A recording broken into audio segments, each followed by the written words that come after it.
Dan selepas ini kita nak berehat seketika sebenarnya, dan kita akan bawakan selepas ini untuk seleksi pagi bersama dengan rakan kita di Sabah FM, Edwin dan Nodi, nak katanya berkongsi tentang pertandingan Sugandoi dan keamatan. Okey, jadi jom kita terus ke konti Sabah FM.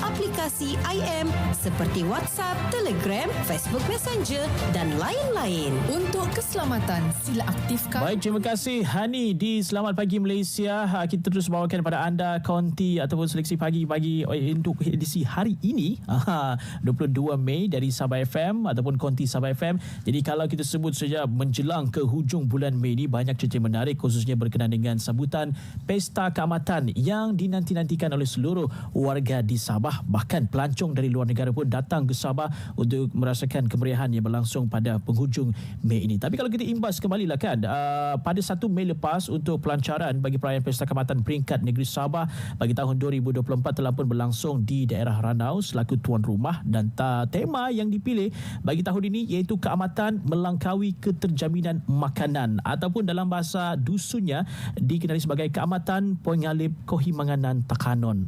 Jadi ini memang seiring dengan apa yang dihasratkan oleh kerajaan negeri Sabah untuk memastikan melalui sambutan Pesta Keamatan ini juga pemakanan ataupun dari segi keterjaminan makanan itu terus sentiasa diutamakan, sentiasa menjadi ialah apa yang orang bila katakan sebagai mesej utama di sebalik perayaan keamatan ini. Okey, kalau kita sebut keamatan, banyak acara yang berlangsung dan sekarang ini yang menjadi tumpuan utama iaitu pertandingan Sugandoi ataupun pertandingan nyanyian lagu dalam bahasa etnik Kadazan Dusun. Tidak kisahlah dalam bahasa Kadazan ke, Dusun ke, Murut ke, Rungus dan pelbagai lagi bahasa yang ada di Sabah ini sudah pun berlangsung beberapa hari lepas untuk peringkat suku akhir, separuh akhir bagi pertandingan Sugandoi. Manakala semalam telah pun berlangsung untuk separuh akhir bagi kategori Dazanak iaitu kategori kanak-kanak dan Sokotone untuk kategori veteran. Kalau yang kategori terbuka telah pun berlangsung pada 2 hari lepas separuh akhir, dan peringkat akhirnya akan berlangsung serentak untuk kesemua kategori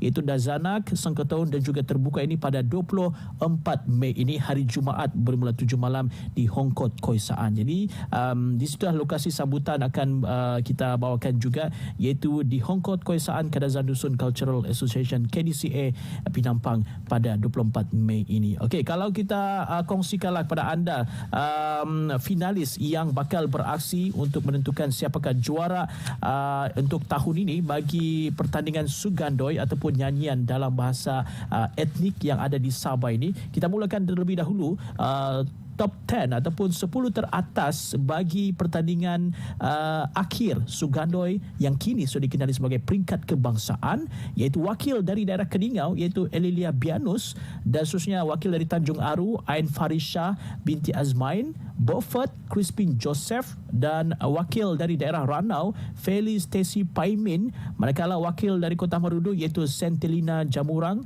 seterusnya wakil dari daerah Tuaran Scholastica N Boniface, wakil dari Karambunai Christina Imelda Rudi, manakala wakil dari Penampang Gretchen Quirina Salipa, dan seterusnya wakil dari Tamparuli Ekli Arthur, dan Kota Belut wakilnya iaitu Karenika Evs binti Petrus. Itu 10 finalis bagi kategori terbuka, manakala 5 finalis bagi kategori Dazanak Denny Love Christy Lucius dari Sipitang, manakala Papar Kahira Maisara Keningau N Eneli, Beaufort Pamela Fredly dan juga Pitas Ryan Devil Divax, dan 5 lagi untuk kategori Songketaun. Jadi kesemua mereka ini akan beraksi pada 24 Mei ini bermula 7 malam di KDCA Penampang. Jadi kita nantikan siapakah yang dinobatkan gelaran juara ataupun johan bagi Sugandoi peringkat negeri peringkat kebangsaan 2024. Kita akan nantikan sebab kalau tahun lepas dimenangi oleh wanita.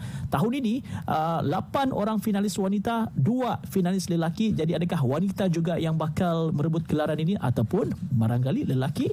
Kita nantikan pada 24 Mei ini. Baik, itu perkongsian dari Sabah FM dalam seleksi pagi kita waktu ini. Kita kembali bersama dengan Ridwan di Selamat Pagi Malaysia. Kota Bayan Tadau Tagazo Do Kamatan. Jumpa lagi.